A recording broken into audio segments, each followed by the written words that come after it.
I always say racing, you can't replace it with anything else. It gives you the kick, the adrenaline and everything, and you get out of the car and you're buzzy. And for me personally, there's no other kick of this kind with other sport or whatever. It's addictive. It's highly addictive.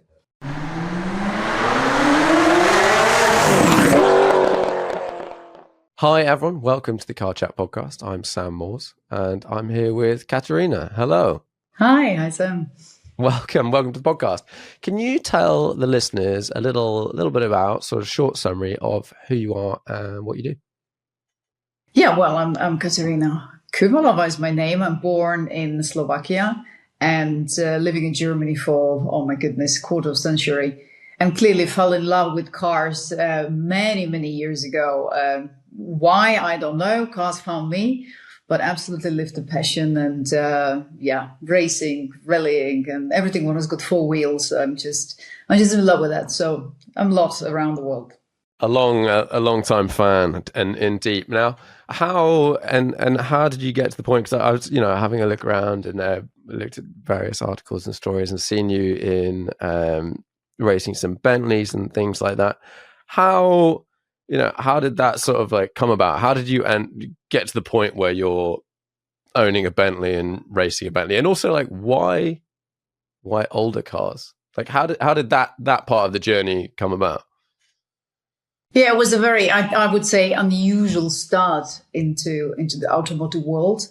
I have still friends who love cars. So I just found myself many years ago in a group of car friends who just, got me into that a little bit. Just join a rally as a co-navigator, as a passenger in the car simply for classic car rallies.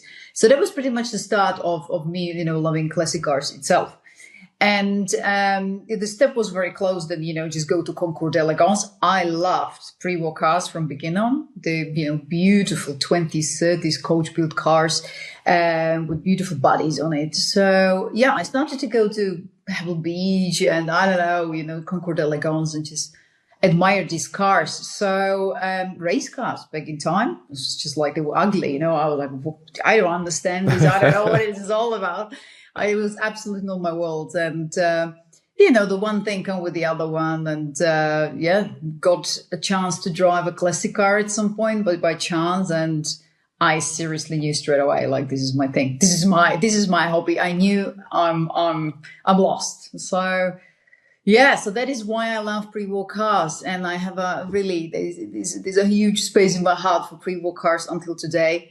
Especially for Bentleys, as you said, and I love them. They are like a huge beast, and drive them is great fun. Everybody think like they are slow. Oh God, no. So still using them, loving them, and always choose them when I have a chance. Yeah, I think it will be always my first car. And what was the first car did you get into racing straight away, or you? Yeah, what was the first sort of classic? Well, my very first car, which I sort of bought, it's a long time ago. It was like maybe 20 years ago. And it was an Austin Healey 3000. So I love them. A light blue or sky blue with white, with cream, the classic color. The classic color, yeah. Exactly, 3000, big engine, good sound. Such a girly car in the sense of, but still good engine. So it was my very first car. And I drove just in town with it, to the office and back and stuff actually for, to the pub around the corner. So that was my very first car and I have it until today. I think I will never sell it. Your first ever car? Yeah, well, not ever car, classic car, not classic. First classic car, okay, yeah. First car ever. Oh my goodness, it was Fiat Cinquecento, honestly. Oh, nice. With 18 painting or 20 painting the wheels with silver color. It just didn't cost anything. So always sort of had a crash on cars from beginning on after I made my driving lessons. So yeah, that was the very basic beginning of me, driving cars around. Yeah. And was the Austin Healey, was it reliable? Did it end up leaving you in certain places? Oh God, you know Austin Healey, especially in the summer, my feet, my shoes were almost like melted. So I never forget it. It was so hot, but it never gave up. I like played cool, and no, it's a great car. And back to your question with racing, I fell in love with the idea, and my first race car that I ever was Austin Healey again, because I felt like this is the way forward. Big Healey, and so I sort of stitched to them for a while. And where was that first race? Well, my first race, shockingly, was in the most unusual car you can start racing with, and it was the Bentley 4.5 liters. So it was the 1928 car, and and it was straight 24 hours and straight in Portimao in Portugal.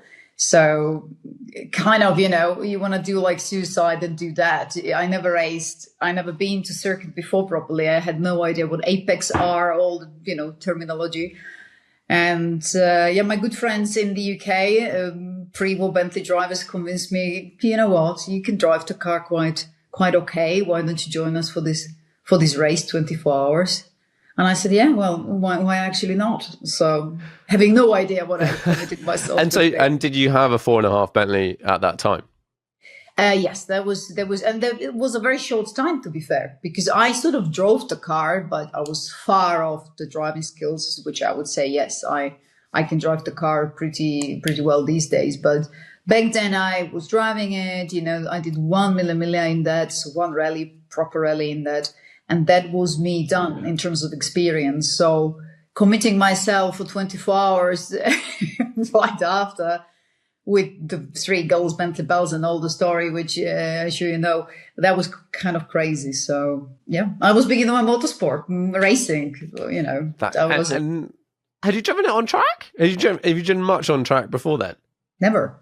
I've never been on track. No, I've never. No, I was a regular visitor from Goodwood Revival. Yeah. I was so proud, living in Germany. No one knew back in time. I'm talking early 2000s, right?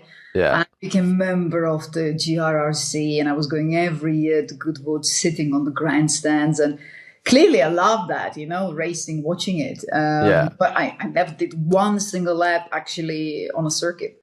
So was that quite? That must have been, or was that quite intimidating, sitting on the start line of a 24-hour Le Mans race? Well, it was in Portimao, thank God for that. It's a demanding track anyway. But of course, I had to do my race car license to start with quickly. So yeah, I rented a car at the Frankfurt airport. Now, this is a true story. It's so bad, actually. I can't believe I've done that.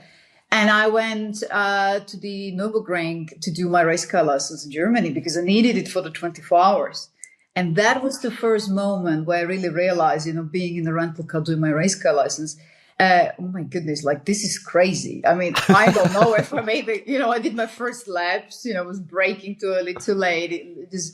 And that was the moment where I thought, well, the idea might be a bit, crazier than I thought, but I just I did it. I was like, I'm not pulling back. So I guess you don't know what you don't know.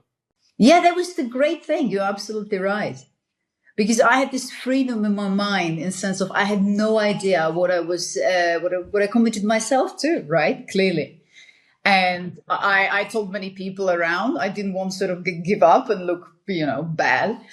I found my 3 girls, so I didn't want to cancel. They had experience, all of them, with racing. I was the only rookie, like really.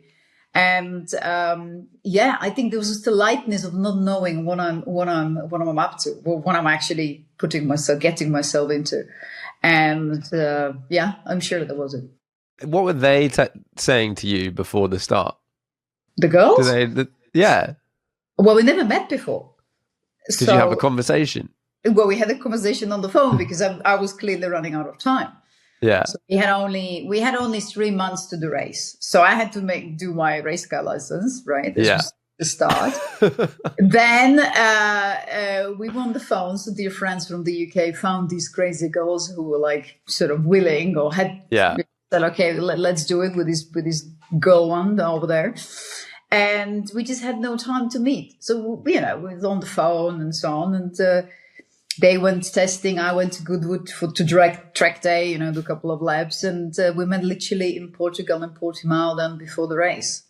And none of us could properly change the gear on the Bentley. So that was hilarious.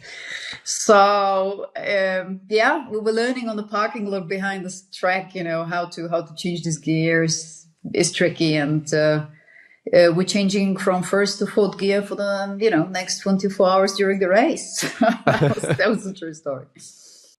So, and with that, like learning to drive that car, that I presume the gearbox, you've got to, like get the revs right to get the gears to go in. Otherwise they just bounce out.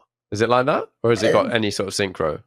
No, it's not. Absolutely not. I always say when you can drive a Prevost Bentley, you can pretty much drive everything. This was the easy step for me then to go to different cars, clearly. They have so-called crash box. And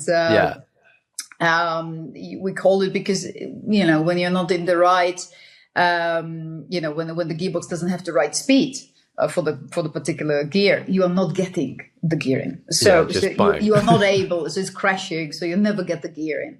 So that's the ultimate test, if you're able to drive a Bentley or not.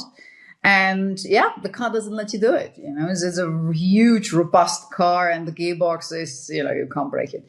And then you have a double declutch clearly, and you have to blip the throttle on downshift, and the main thing, you have to central throttle and brake on the right. Oh, okay. Yeah. Okay, so that's clearly different gig compared to supercars or even later cars. Yeah. So all this together, it's kind of a tricky way to drive and to race it, because in the race mainly, it's so easy to forget in the heat of driving that you have to throttle in the middle and brake and all the gears and everything. Did you have any like particularly hairy moments? In the race? In that race, no, I don't think so. We were very gentle, clearly, driving from first to fourth, saving the car, and that was all right. When I watched some footage from that was 2014 when we've done that. Yeah. And I think, Jesus, we had no sort of idea about racing line. We were literally driving, We did our laps, let the cars and the guys pass. We were the only all-female team. And I just admire literally backwards, ourselves for the enthusiasm. And then we were so well prepared. We were the best prepared team in terms of strategy, right? Fueling, refueling. And we had sheets over sheets. So that was really female approach to racing, quite fun. And no, that was fine. I can't remember any hairy moments, not in that race. So you're basically going for a drive? Basically, I thought, let's have fun. Yeah. Having no sorts of idea. I like that. And we had to drive because there was a back to the original idea of Bentley boys driving in Le Mans. Mm. So we had to run to the cars as a Le Mans start. Yeah. Close the hood of the car yourself with no help. Do 20 laps with closed hood. And then, with the driver change, open the hood and carry on. So, and closing hood on a Bentley on your own, that's a thing itself. So, very good for movie or something. We had good videos of that. Very, nice. Entertaining. So, I went for fun, and ended up racing right after because it was so good. And, what I had during that race, I have to say, one of the most memorable and epic moments was the sunrise. And I was in the car in the early morning and I saw the sunrise in Portimao and I never forget it. And I literally, thought this is amazing. This is better than rallying. This is better than anything. And here I was, straight away to racing. That time of day on a track is super special. It is the long night. Every endurance driver, Le Mans and so on, the night is endless. It's darkness and it's just bad. And the moment you see the light and sun, it's like, oh my God, almost done it. Well, actually not, but the light gives you certain hope. There's a light in the end of the tunnel in the end of the race. So that moment was very memorable, yeah. And what are the lights like on a car like that at night? Can you see very far? No, terrible. Absolutely terrible. We did have, I still have, additional lights, fog lights. Yeah. It's a safety measure.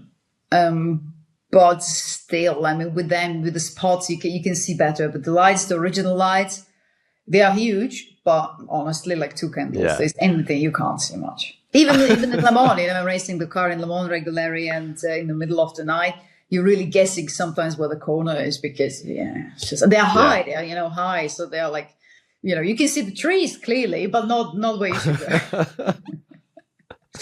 And so was this was the start of a new thing? Have you then done a bunch more racing? Did you do a bunch more racing in that Bentley? Well, it was the absolute ultimate start of racing. I had my race Healey by then. I literally bought it in an auction, not knowing. I had the decision and go racing, and went back to Portimao 2 weeks later, straight away with this Austin Healey. Oh wow! Nice. Because I thought like I know the track. Everybody told me you know the track. After 24 hours, go.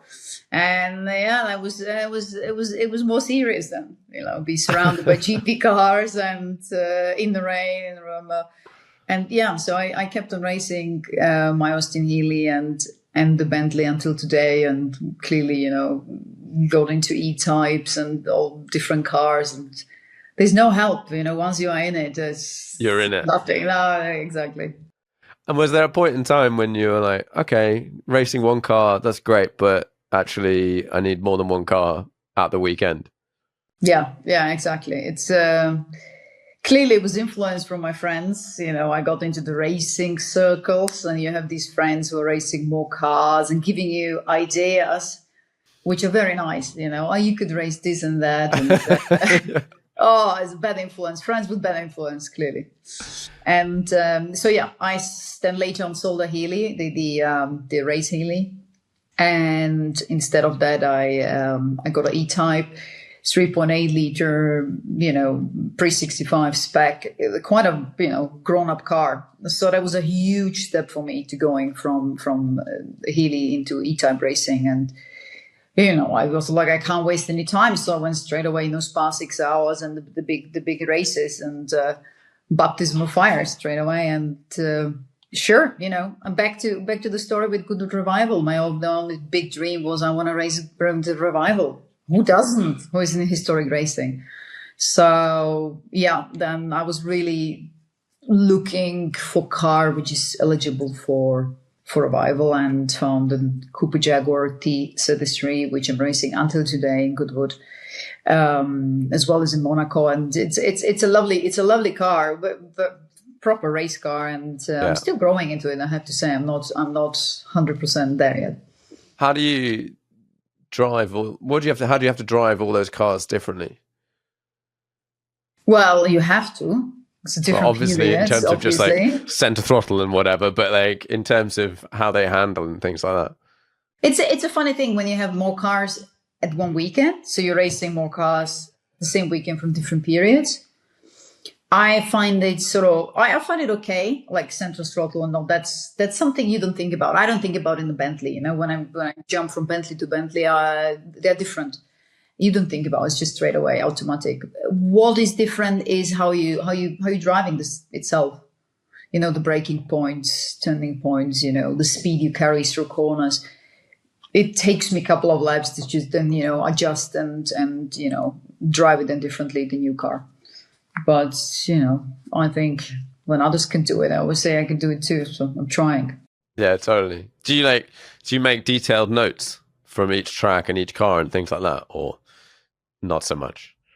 Maybe not so much anymore. I should, but I really remember, and I have these notes until today, when I raced first time in 2016 in Monaco with the Coupe Jaguar.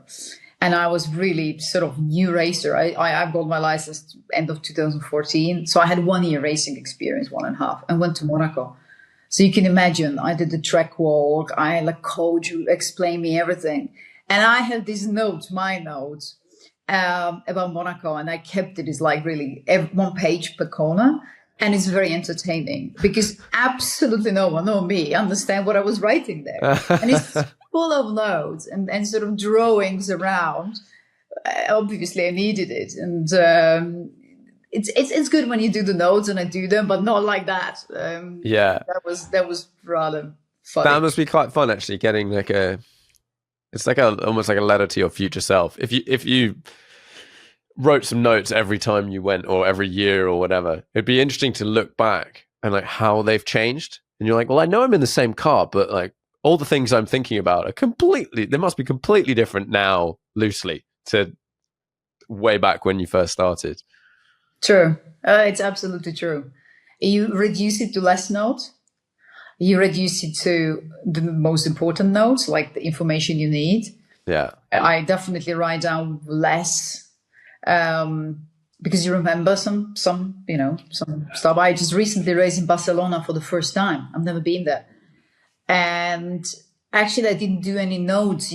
I look at notes from others, right? These days in the internet, you can find so much helpful information and tools and onboard videos. That's more than sort of my learning tool. And yeah, the notes were very little. And I just, try to remember the key points, turning points, breaking points. And yeah.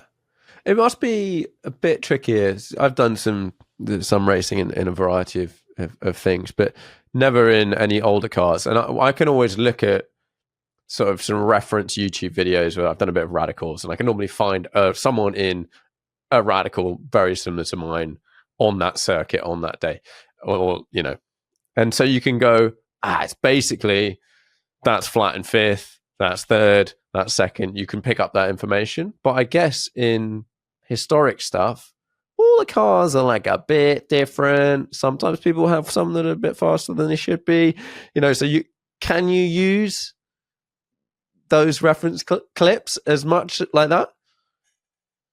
No, that's a very good question.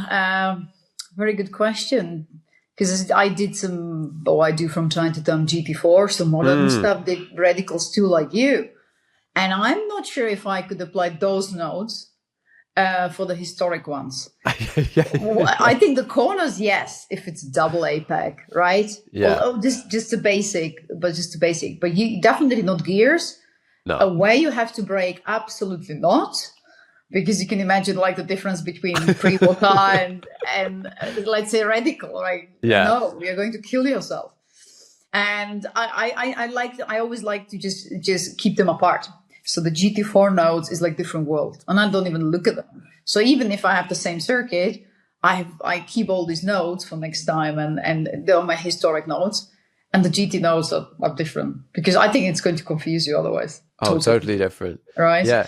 But even within the class, if you have, I don't know what races against each other, like, but you get a whole variety in the classic series. You might have a Mini, you might have a E-Type, there might be some Cobras or something in the, like, I think I'm crossing classes a little bit there, but you get some quite different cars. Do they still follow the same line in an ideal world around the track, or actually do some cars drive the circuit differently based on the style?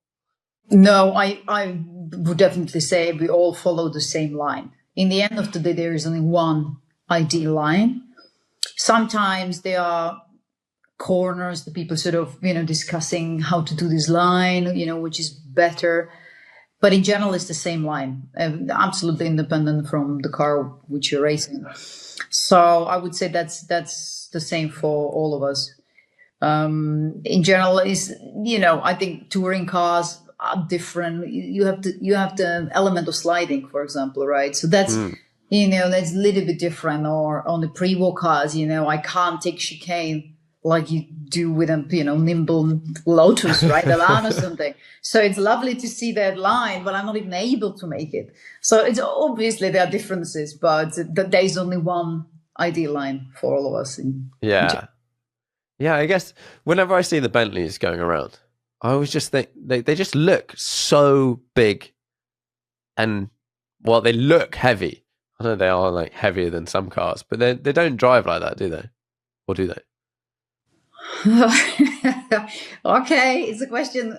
What are we comparing with? Okay, yeah, fair. I definitely confirm they look more impressive and heavier or complicated than they are. But it's easy to say for me, right? Because I raced them now for decades, for 2 decades. Yeah. So that's a different thing, and it looks easy to me. But when I let drive friends or let have a go try, and I see how they struggle, if it's changing the gear or even turn the wheel, right?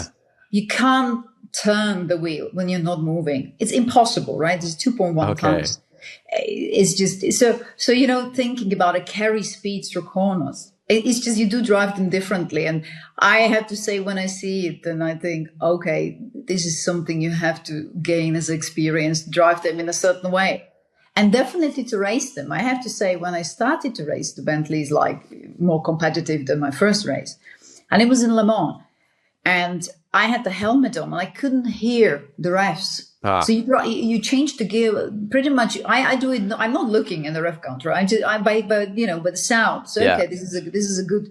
I know how much I have to use the central throttle and oblique and get the gear in. And I had the helmet on and I had these roaring cars around me and I couldn't really hear it. And then in the night, the gearbox was colder.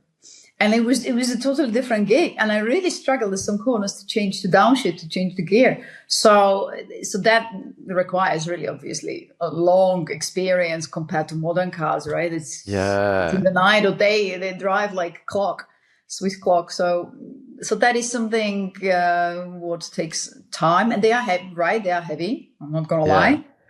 When you are like into tight corner or quick corner, right? You have muscles in afterwards. Or that's you really feel what you've been doing for 3-4 days. So I've not thought about that. Like that totally not being able to hear the exhaust. I have a theory on like sports cars driving on the road that they need to be a certain volume with the exhaust, like the noise coming to you needs to be a certain volume for it to like engage properly with my brain, where you're like, I can hear very, very clearly what's happening with the throttle, and that feedback loop totally comes through. And you saying not being able to hear the engine, it makes me think of ages ago. I play the guitar, and I was doing a concert. It was back when I was at school, and we were in this like sort of stadium, big hall type thing. And it got to the point where I was meant to be doing a solo, and I pressed the button on my amp to change channel or whatever, and I couldn't hear it. I actually could not hear the guitar at all. And it's that thing if you're like, well, I kind of know how this goes, but I've got no reference point whatsoever. And you're just kind of like, okay, well, let's just hopefully this works out. But yeah, I can imagine. It's a strange feeling, huh? So was there a solution to that? Do you go, it's already straight pipes, we can't make it any louder, or you just have to learn? Oh, a solution. Jesus. I was driving. It happens to me. As I said, Halamon is just the perfect example. Happens to me that I'm not even able to change the gear, and you don't have much time, right? In the Bentley, you have to have then your hands in the corner with both hands on the wheel. You're not going to turn otherwise. So I was in a high gear going through corner, and I changed the gear afterwards. Well, that is a solution. You have to help yourself somehow, right? Pretending you have everything under control. And then sort of change gear afterwards. Spectators have no idea, but clearly you are slower out of the corner. So it's learning. I'm going now to Le Mans in not even 2 months, and I see myself already like having the same situation again because you forget it somehow. So let's see. Do you leave a little bit more space in a car like that for these things than say you said you raced a GT4? GT4, I presume, paddles, you're pulling the downshift, it's changing down, you don't need to think about that. But this, you're like, well, there's a chance I might stuff this gear change, at which point I'm going to go another 4 meters further ahead or whatever. Hopefully there's no wall. Yeah, exactly. I'm giving myself way more space and time for exactly this kind of, jingle around, especially at the beginning where I didn't drive now to Bentley for a long time. Yeah. I did, big rally last year, so I put the racing a little bit aside. And I'm kind of nervous about it because you don't forget it, but you're out of practice. Yeah. So I see myself already giving myself even a little bit more space and time for these kind of unforeseen situations, what could happen. And also clearly the brakes, I mean, they are big. You have huge wheels, big brakes. They are bad. They're predictably bad, but right. So to pick up the right braking points, because once you're not able to stop the car, it's not good. It's just not good, right? It's like train goes. So anyway, we have no seatbelts, right? No seatbelts. No seatbelts, nothing. And you were just sliding on the seat from left to right, and it's just like, that is kind of really crazy. What are we doing there? And especially after GT, when I started, do GTs and the radicals, I went back to pre-war. I realized how dangerous that actually is. What I'm doing. I was never realizing it until I went to GTs and saw the level of safety measures and how really safe these cars are, right? And going back into this, I drive more careful. I have to say, this lightness we were talking about at the beginning, right? Yeah. It's there, but not into that extent. What is good, I think, is good, because it's things are happening, and in the end of the day, we're doing it for fun. So yeah, totally. And then I guess, like, do you find that people, because of this, the racing is quite different in modern GT type stuff versus more historic? Do people in the cars act differently, or is it down to the individual? Good question. I think personally there's a difference between GT drivers or modern cars, racers, and historic racers. Who is doing modern racing has a good reason to do it, So it's not like they own a car like historic. Some racers, means they own a car, inherited it. But there's a story about every single historic car in the paddock. So the people have different reasons why they go racing with these cars. And in the GT racing, you go racing because you planned it. So for purpose, right? The majority of people are renting these cars and don't own them. So this is a different approach. And I think this is also differently. We are all friends and mates in the pit lane and paddock. We talk to each other and so on. In the GT racing, as it's a very serious business, right? We all sit and look at data. We are friends, but we're not like from garage to garage having fun.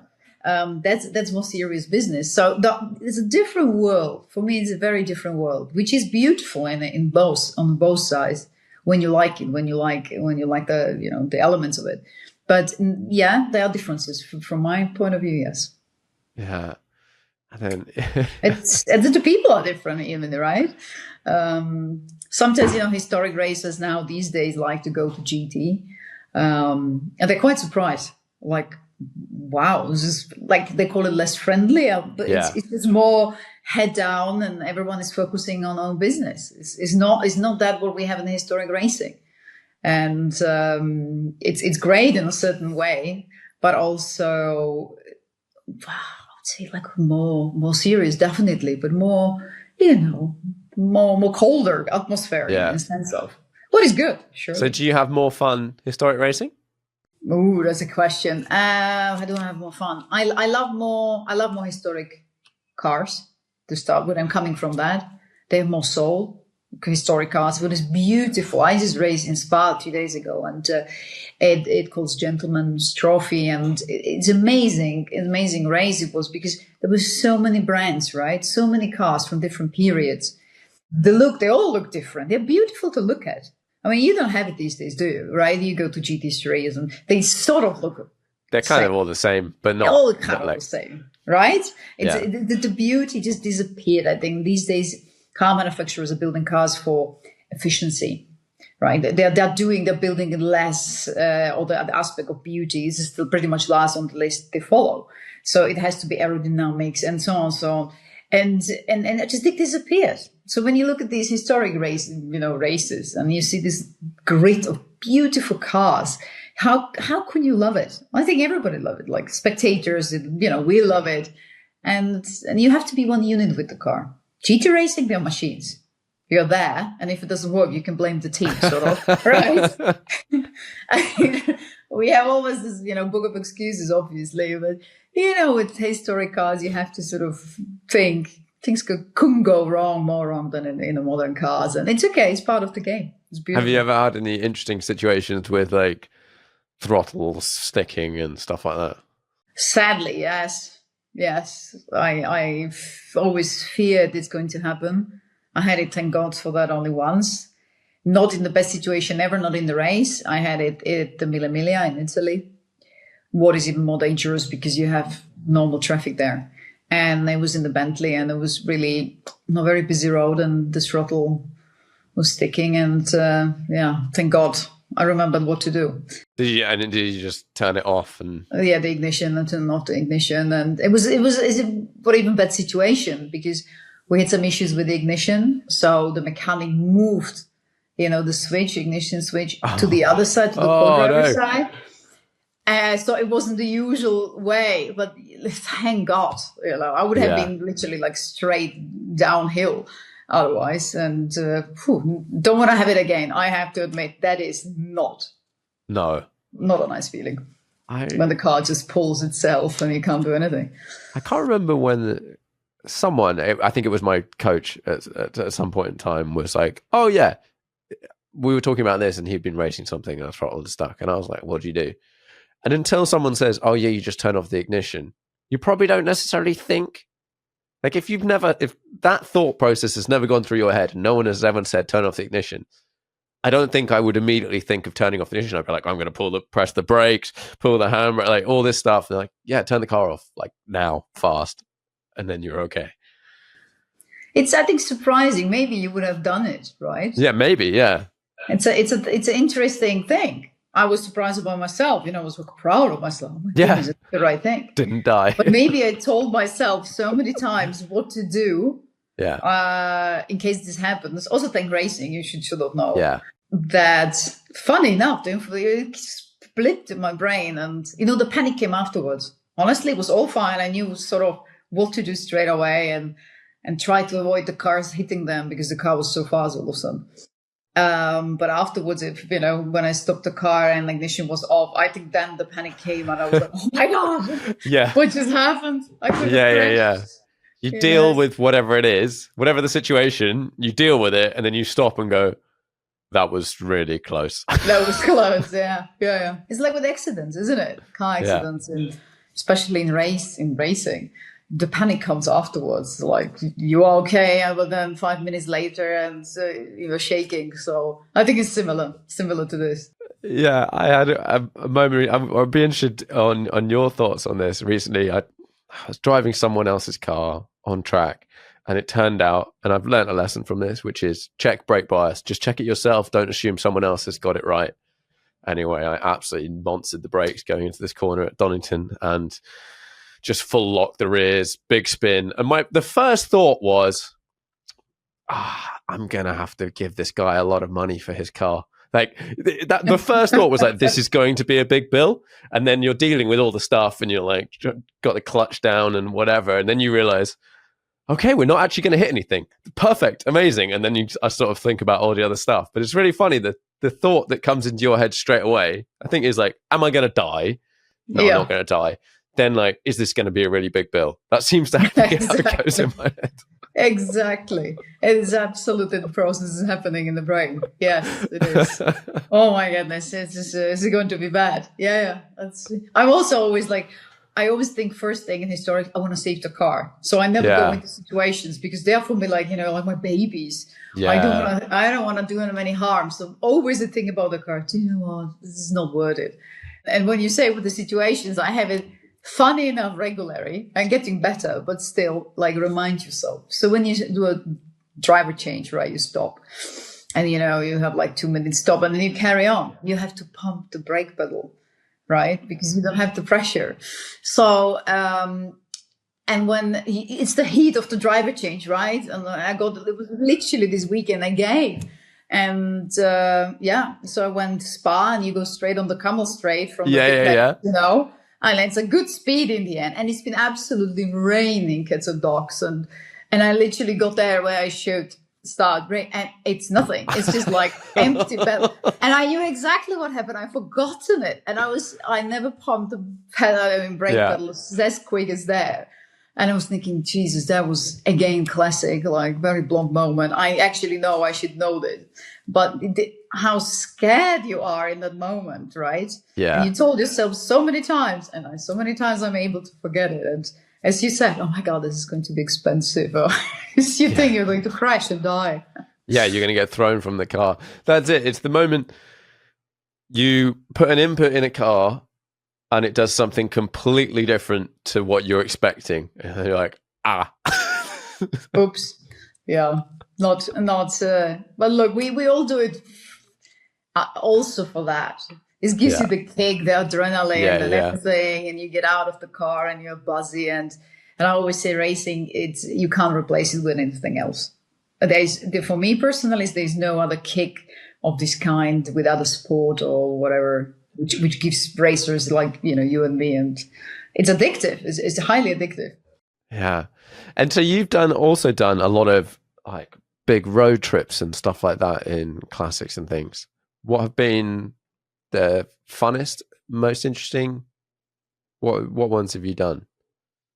Well, I started a little bit like driving rallying tours. That was as I told at the beginning, what I was doing, like Flying Scotsman and all these sort of classic car rallies. That is fun. That is not serious. You have these irregularities, which are boring for me.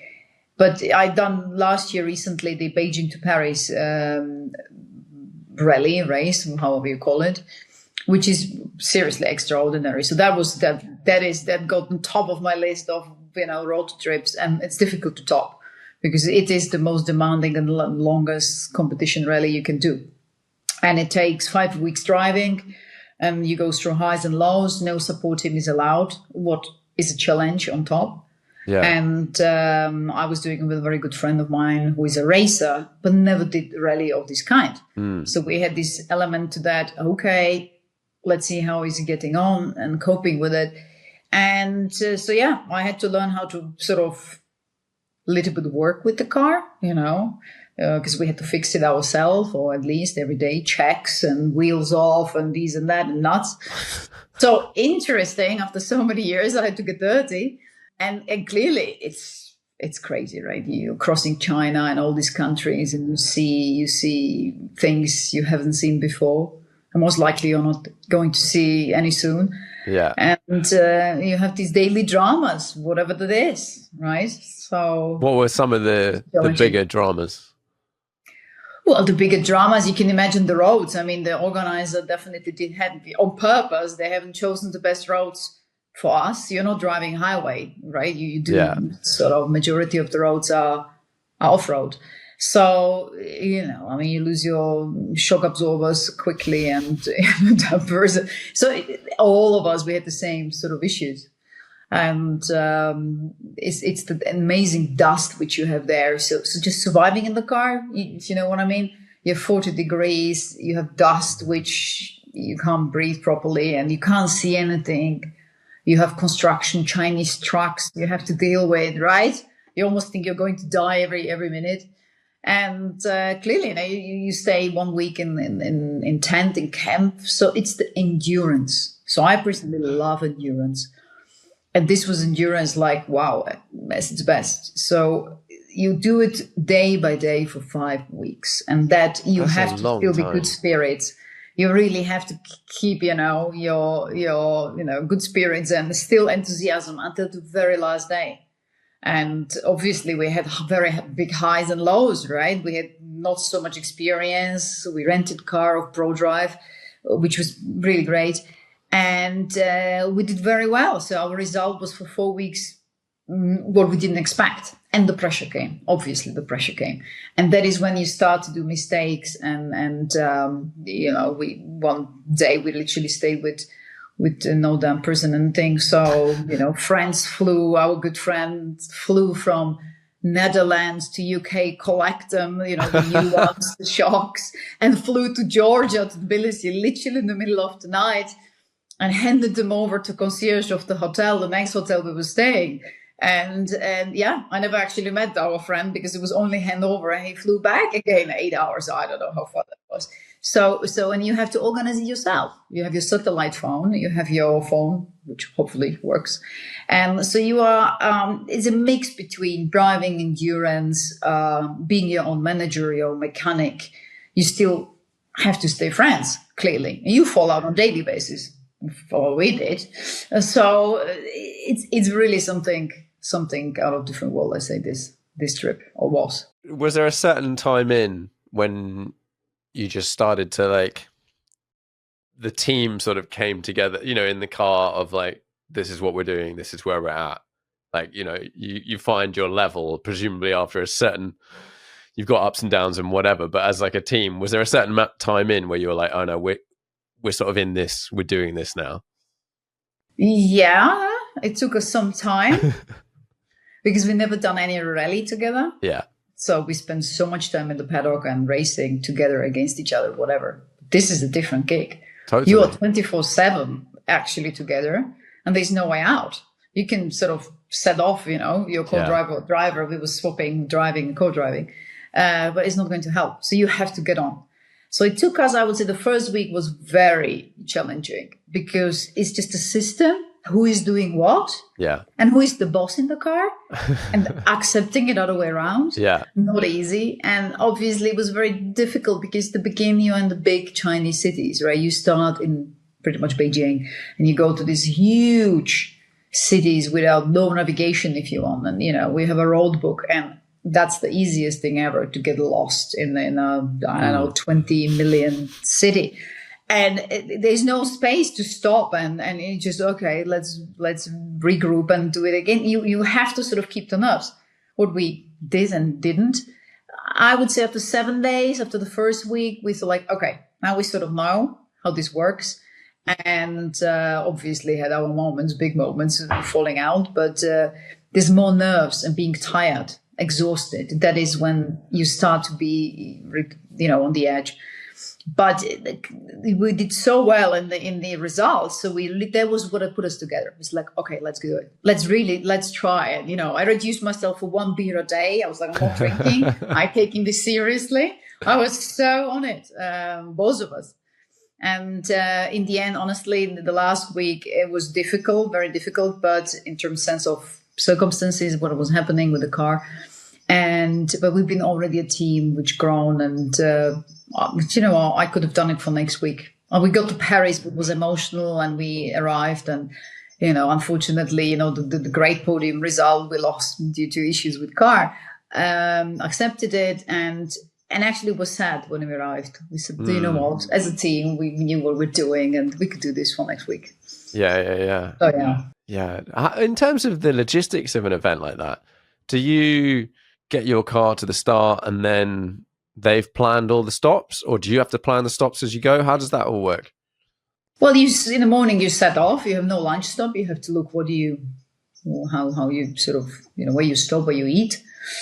It's great for losing weight. Brilliant, right? Because the heat and no food. You can imagine in China, you rather sometimes don't eat than eat.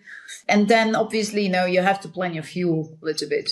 So that is something what keeps you busy quite a lot. You have to, you know, do your countings, and you have stops where you have to stop for checks, route check. So it means that you really go the route you're supposed to go. You have speed tests, special stages like rally stages. You have average speed stages, circuits in between. So you pretty much stop when the organizer tells you to stop. But otherwise, when you have the time, which you absolutely never have, you pretty much are free to do what you want. But it's tight. The schedule is very tight. So mostly you're chasing the time because it's on the clock. You have to appear in a certain minute somewhere, and you're not bored. It's quite a full-on rally. Yeah. And then are they chosen, like, you're all staying in this hotel tonight, this hotel tomorrow, that sort of thing? Yeah. Also the camping places, everything they do. Yeah. And then when you have your damper issue, does that did you get thrown back off time, or you were like, we know we have this issue, we're going to drive through it and hopefully, you know, meet the parts further down the line? We were lucky. That was the very difficult thing to accept in the end, because you have to be also lucky, right? So when you have your technical issues, you pray they're going to happen when you can allow to have a technical issues. Means you're not going to miss any check, any special stage, because then you get a full penalty, and you get bad points and time, extra time, penalty time, which you don't need. So we had a clutch issues as the very first sort of problems, and they happened in the end of the day. It was brilliant. So, but what you do, I had to find a workshop in the middle of Turkey in the mountains, and it was 8 p.m. and I go and, find at 8 p.m. So it's a challenge. And then we were there, and, they change, the components and so on. And it was like 2 a.m. We didn't lose any time. It was our time, our sleeping time. Yeah. So that was lucky. And we actually were lucky with all these things, even with the dampers, in Georgia. It was just a lucky circumstances that we could arrive with, quite a hard, bumpy car, but we made it. And the problem was then in Greece, it was literally 3 days before finish, and we were still, up in the charts, and the fuel pump gave up and we stranded. And that was the end of our hopes for podium. We missed all checks and all, stages, and we knew this is it. In 3 days, you're not going to make it up again. So, but you know what? It was easy. Then we just cruised it home pretty much. Yeah. And you were in was it a Mustang? Is that right? Yeah, it was a Mustang fastback. Very cool machine, prepared by ProDrive. Actually a prototype, if you want to put it in this way.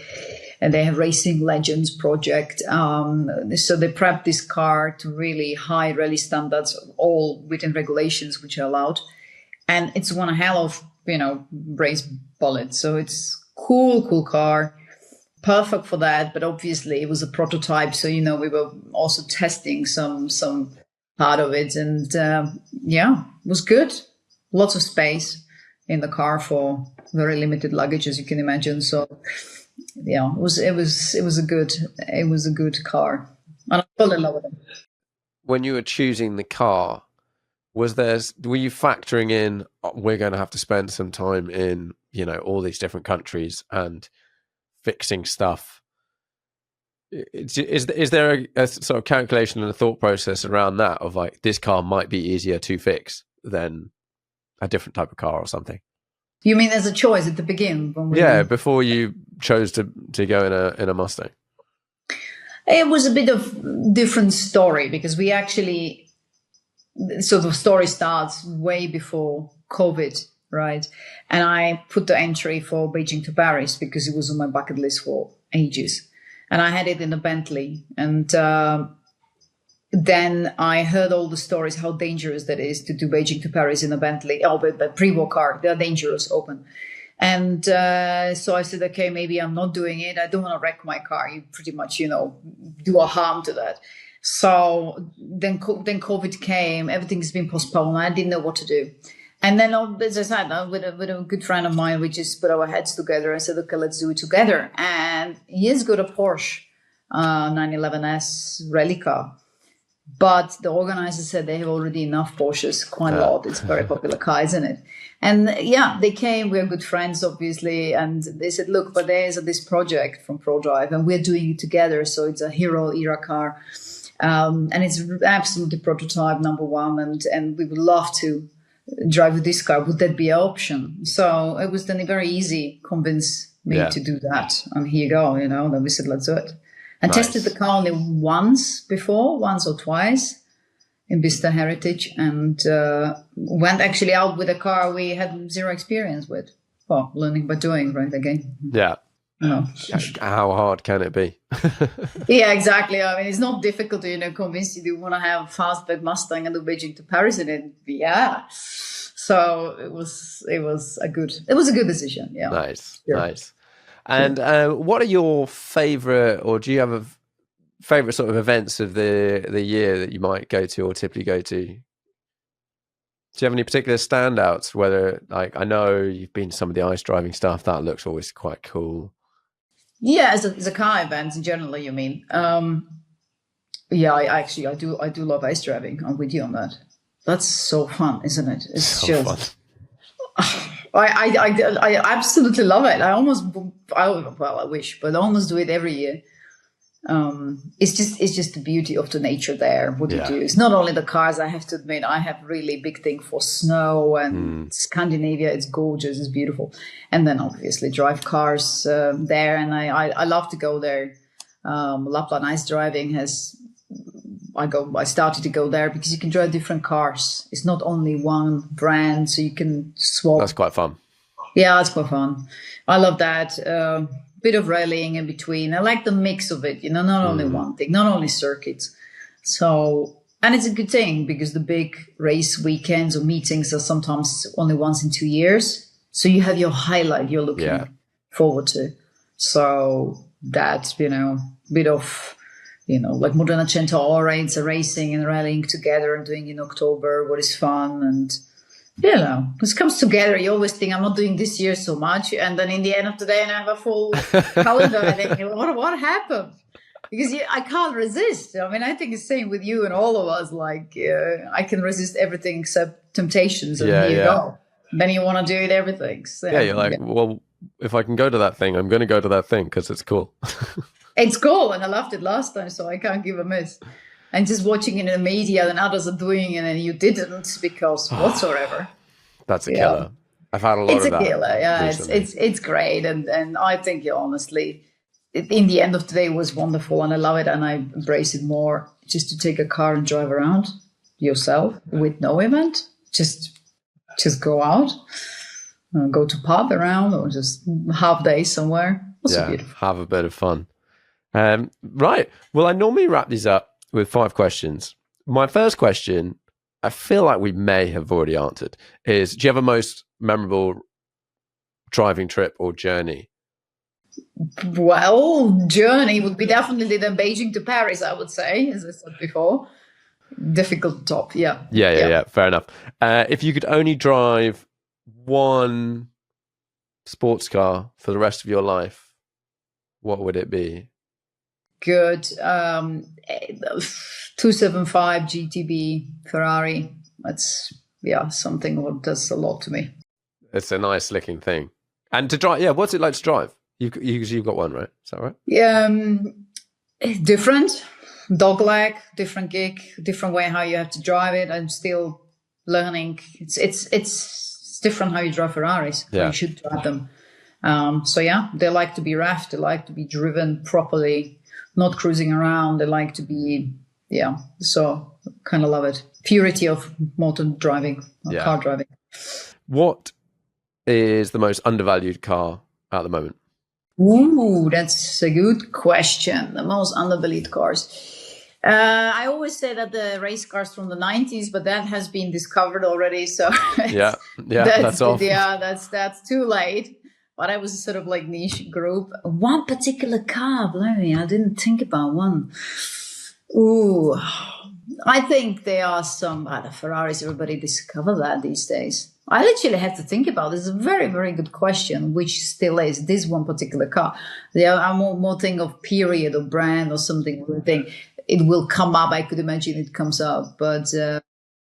I think back to racing, I think, and it's coming a little bit up, and I think this is going to be something new. All the LMP cars, the P1, which disappeared, and that I think will come back and they will just grow in value. That's my opinion. Yeah, it sort of fits with the ability to race some of this stuff now, and as time goes on, the younger people, and you go, oh, well, I remember those racing. If I can drive one of those, that's pretty cool. Exactly. Yeah. What do you think what's the most interesting car to you at the moment? What are you Googling? What are you looking at? I'm trying not to, because that's the most difficult thing. Obviously I fell in love with the fastback. I sort of have it now in my head. It was very difficult to give up the car and bring it back and hand over. So I could imagine it, this green color and, have the fastback Steve McQueen sort of situation. So I think that will happen. I think at some point. It's nothing sort of super exciting, but definitely. And after this experience, I can see myself. I get that. Final question: 5-car garage, unlimited value. these are the only 5 cars you're going to have. So if you've got to drive to work or whatever, it's got to be in one of these. What are you going to have? Wow. Okay. Only 5. That's difficult. Mm-hmm. Well, it would be Alfa Romeo 8C. Always a big dream. That would start with 100%. Would be Ferrari short wheelbase, iconic, tasty, yeah, car. You can do so much with it. I always think Jaguar E-Type ticks so many boxes as a car you can use. It's not the sort of, right, 250 GTO area, but it's a great car. And then from the new period, it would be one of the GT1 cars, but which one particular, it doesn't matter. I just find them all cool. Oh, Bentley Speed 6 P1. I can't get enough of that car, right? The LMP1. It looks beautiful. One of the most beautiful LMP cars ever produced. I think I could really see that in my garage. And do I have something left? Do I have one spot left? I can't remember. Let's say, I think maybe. What's your daily? You're going to have a daily. I don't think you can even. Okay, we think sports take a Bentley LMP1.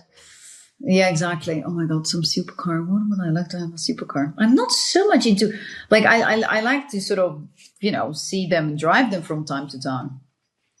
It doesn't do as much to me as the others. So I don't know. What would that be, really? Honestly, I actually don't know from the newest what I would pick. That would be a blind pick right now from the dailies. Well, I don't know.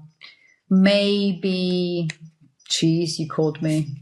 I have a Range Rover these days, right? I drive a really boring car on a daily basis. So you know what I mean? It's not exciting, is it? No, but that makes sense. Like, it's got to do a job. I know it is a job, because daily car, you don't get me on that. Daily car is for me a car which does the job. When I have to have a complicated car, whatsoever, it might be cool, might be fast, might be whatsoever, right? And I do have some relatively nice cars, even sports cars. I don't even take them out, or sometimes for 2 years. They're just sitting there. And it's a shame. And it's not because of mileage. It's because of, you know what, it's just been too much drama, just taking it. Yeah. So I would always take something that more iconic, like Lamborghini Miura or something. Well, that's cool, right? That ticks the box and, go around. Yeah, I honestly can't even tell you what I want from the new cars, from the sports cars. There we go. Well, thank you very much for coming on the podcast. Thank you for having me. Thank you for the invitation. Sweet.